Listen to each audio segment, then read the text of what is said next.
Awesome.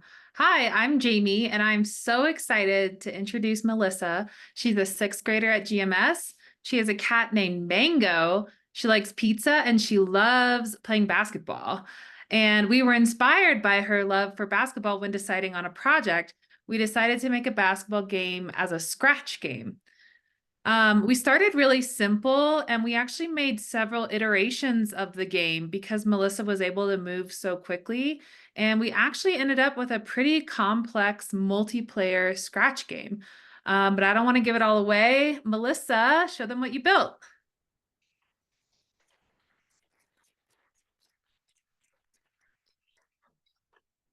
Hi, my name is Melissa, and I'm a sixth grader at the Girls' School.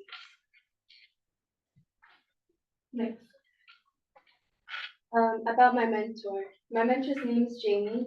She works as a software engineer at Slack. She lives in Bailey, Colorado, and her hobbies are watercolor painting and wood. I want to give a thank you to Jamie because I would not have been able to do my game without her, and she was a great mentor and helped me through the challenge. Next, my project. My project's name is Hoopers Hoops.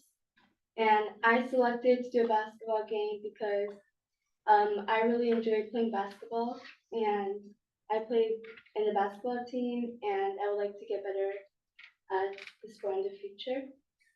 I did my game in Scratch, and I learned how different blocks work.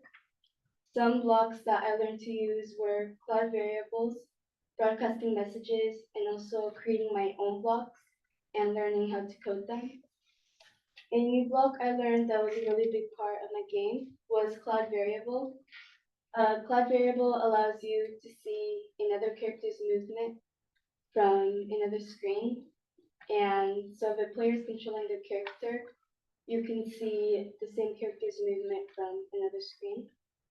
And I edited my characters and made 7 different sprites, and I managed to code them all and come together to make my game. Next. Um, some highlights from my magical experience were working hard and problem solving and getting my whole game to work.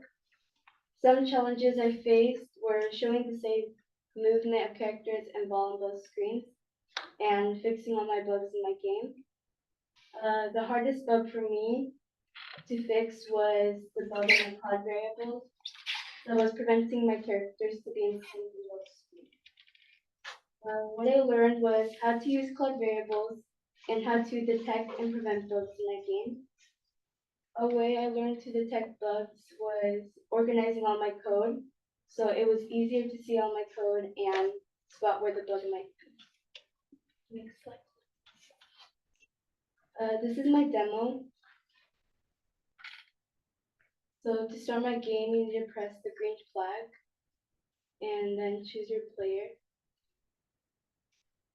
And once you choose your player, a timer will start. And to move the red player, you use the WAD keys.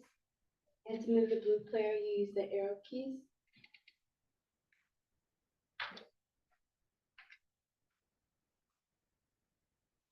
And once a character scores 8 points, they win. And the other player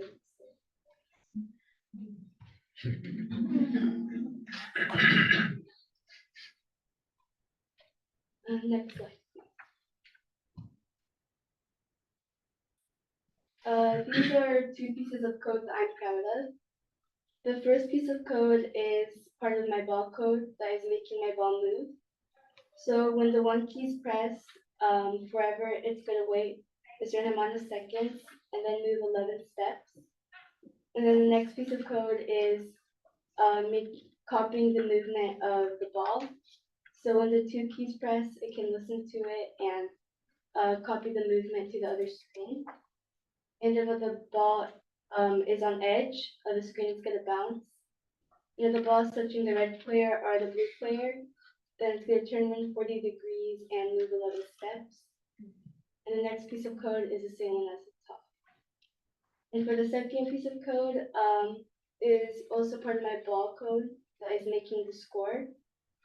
So when the ball receives a message to start moving, it's going to show and then wait 1 second. And forever, the ball is touching the blue scorebar, it's going to change the score by 1 and wait until the ball is not touching the blue scorebar. And then the same thing for the red. It's going to change the red scorebar. Next. Thank you. Wonderful. What questions do we have for Melissa?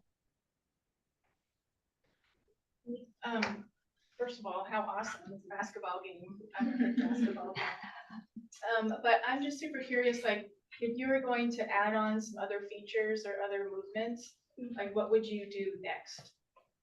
I think I will find like a way for the characters to make the other character lose points, so the game can be like harder. If more than 2 people played your game at the same time, what would happen? Well, like the video was demonstrating, it'll just be like the same thing.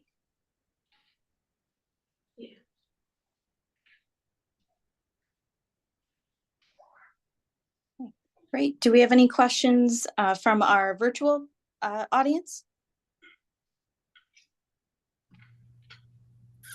Not a question, but just a comment. That was really exciting, and I've never seen a multiplayer game like that in Scratch. So very cool. Thanks for introducing that concept.